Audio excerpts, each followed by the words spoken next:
Alright, we're here. So it's about that time, the yearly marker somewhere around June, where the theatrical release of the new Pixar film comes into the fray. And this year we have the film to end all films, Lightyear, the Buzz Lightyear origin story, starring Chris Evans, because let's be honest, Tim Allen's pretty wrung out at this point, and Keke Palmer, who is my eternal celebrity crush. Now, if you haven't seen it, there is a video on this channel called The Pixar Paradox, where I talk about my issues with Pixar as a company in recent days. And in a way, I think it's funny. Lightyear both succumbs to some of the issues that I discussed in that video and overcomes some of the issues that I discussed in that video. So let's talk about the positives first. In my opinion, Pixar has really been going uphill with the way that it handles its stories recently. Before, and I said this in the video, they were very, very into tackling deep subjects with not a lot behind them, but recently with films like Luca and Turning Red, they've managed to transfer their energy into a more slice of life aura, kind of very character driven, very focused on interpersonal relationships, and it's easy to do that in a slice of life film, but what's really impressive is to do that in a film that's not a slice of life film, that has a more grandiose feel to it. And if I'm going to be honest with you guys, I really think that Pixar managed to do that here in Lightyear. I was able to enjoy Buzz navigating his way through the story without very, very forced and very, very dramatic symbolism that completely takes away from the film.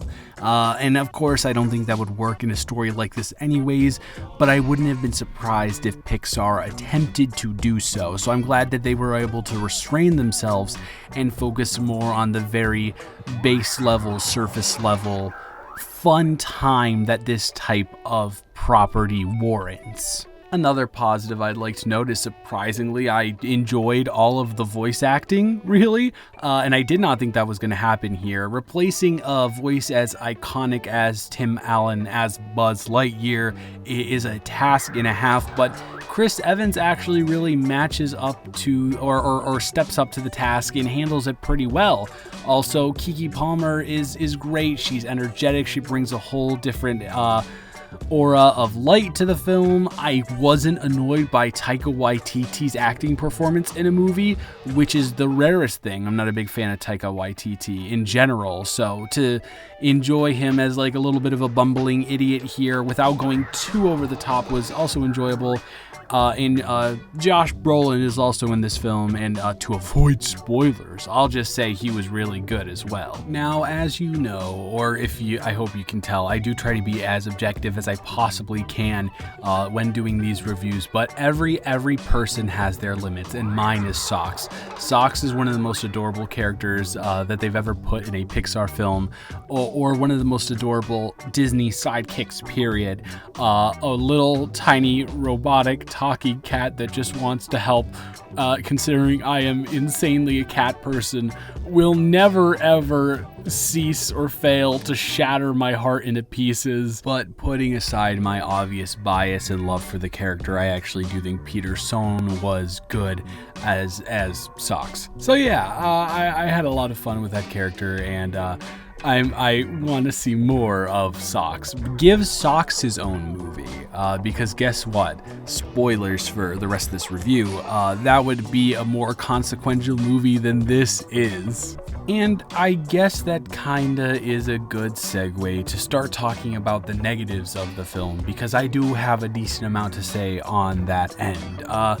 Lightyear is unfortunate because it really does follow the remember this trend that we've been seeing recently with properties like No Way Home and Rescue Rangers. Lightyear definitely falls into that category, unfortunately. There's so many direct and obvious and forced in quotes from the first Toy Story movie where you can say, oh my god, Buzz said that in the first Toy Story movie and now he's saying it here. It's so crazy. And like, they do their best to fit them in within the confines of the story, but it ultimately just takes away from the flow of the experience. And as I mentioned earlier, there isn't really any reason for this to be a movie. There's nothing in the film that warrants it being its own feature-length property and not like a short film on Disney+. I also find it funny that this is the film that feels like it belongs on Disney Plus most out of all of the recently released Pixar films like Soul and Turning Red and Luca. Anyways, getting back to it, there aren't any real stakes in the film, and by what I mean by that is the whole plot is very, very predictable. You know exactly what's going to happen from the moment that the film starts, really, and the twist that happens about, I'd say, maybe 2/3 of the way through the film is, again, very, very predictable. And once you see what the twist is, you're like, okay, I can see exactly where the rest of this film is going.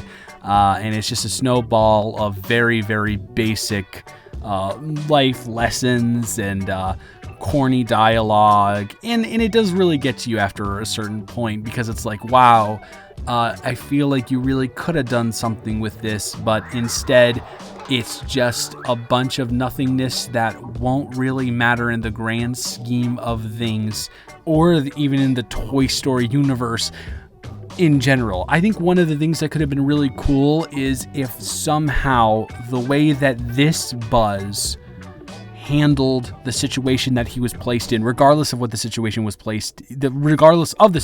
he was placed in, if that was able to be directly traced to Buzz's personality coming straight out of the box, or the leadership personality that he garnered over time. But there's no real correlation to the character that we see in the Toy Story movies and the character that we see in this Lightyear spin-off, and that was a little bit of a disappointment to me. With a film that is very clearly solely based around the nostalgia of a property, I think it's a valid criticism to say that, hey, you didn't make me care at all. You had everything going for you.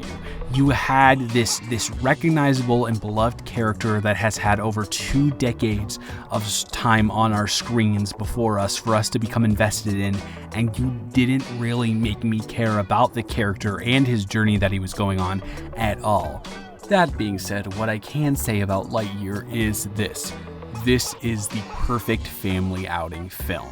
The thing about the other Toy Story films, even to 4, which I did not like at all and only graded slightly above this, they have messages that can be universally applicable and universally resonant with all audiences, adults, teenagers, children, everyone.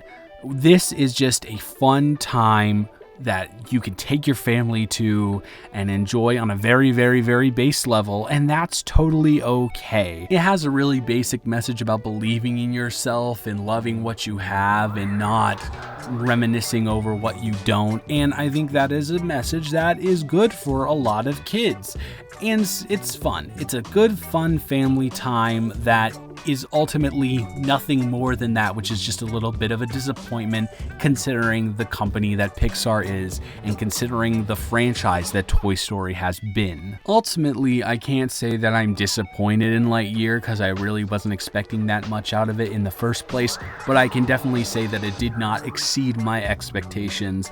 And with Lightyear, I am going to end up giving it a 5 out of 10. As I said, perfectly average, fine film that you can take your family to and enjoy the summer with. It's going to make its money back and it's going to be a fun time, but it doesn't really make its way into even the mid-tier of the Pixar films in general. It's very much in the lower half, probably lower third. So that is it for this Lightyear review. I hope you all enjoyed watching it and listening to what I had to say. Just in case you didn't catch my community tab update, which we have a community tab now, which is awesome. I am now in my final destination, so I should be able to put out Wednesday videos consistently now.